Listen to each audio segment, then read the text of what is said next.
এটা সিস্টেম। তাহলে গণতন্ত্র যেটা, এখানে বিরোধী দল লাগবে।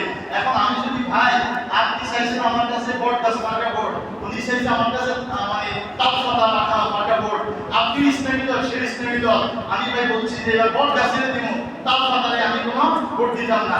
আপনি তাপমাত্রা করলে আপনি কি করবেন? যে আপনি হ্যারে ভোট দিবেন, হ্যাঁ এই দোষ এই দোষ এই দোষ। কারণ গণতন্ত্রের ভিত্তি হলো রাষ্ট্রবিজ্ঞানের কথা। বিরোধী দলের কাজ হইবে সরকার দলে যারা থাকে এদের দোষ ত্রুটি খুঁজে বের করে জাতির সামনে প্রচার করে জনসমর্থন নিজে আদায় করা, তাদেরকে ক্ষমতার দিকে নামায়া নিজে ক্ষমতায় বসা। পরিমাণ ঠিক না বেটে? তাইলে আমার রাসূল আলাইহিস সালাতু ওয়াস সালাম ইসলাম তো পরিপূর্ণ জীবন বিধান, এটা আমরা সবাই মানি। Islam is the complete code of life. আল্লাহ বলেছেন আলিয়াউমা আকমালতু লাকুম দীনাকুম ওয়া আতমামতু আলাইকুম নি'মাতি ওয়া রাদিতু লাকুমুল ইসলাম দীনা। আল্লাহ দিন ইসলামকে পরিপূর্ণ করে দিয়েছে, সন্তুষ্ট আয়ের করে আছে। তো সেই দিন ইসলামের রাষ্ট্র ব্যবস্থার পরিচালনা এটা বলছে কোরআন সুন্নাহয় খেলাফত।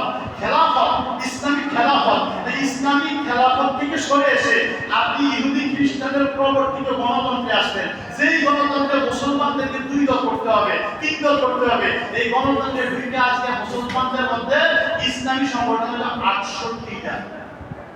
কয়টা? আপনারা বলেন 68টা হইল সংগঠন, একজন আরেকজনের বিরোধী। আপনি চিন্তা করেন তো, অথচ মুসলমান থাকবে কয়জন? একদল।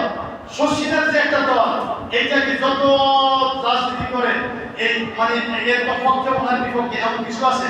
এখানে সবাই আসছে অতীতে একেবারে মানুষের ইতিহাস থেকে, একেবারে শেরে বাংলা একটা ফজলুল থেকে শুরু করে আজকের দিন পর্যন্ত সবাই এখানে আসছে কিনা? কারণ আমি কারো পক্ষে না, আমি কোরআন সুন্নাহর পক্ষে।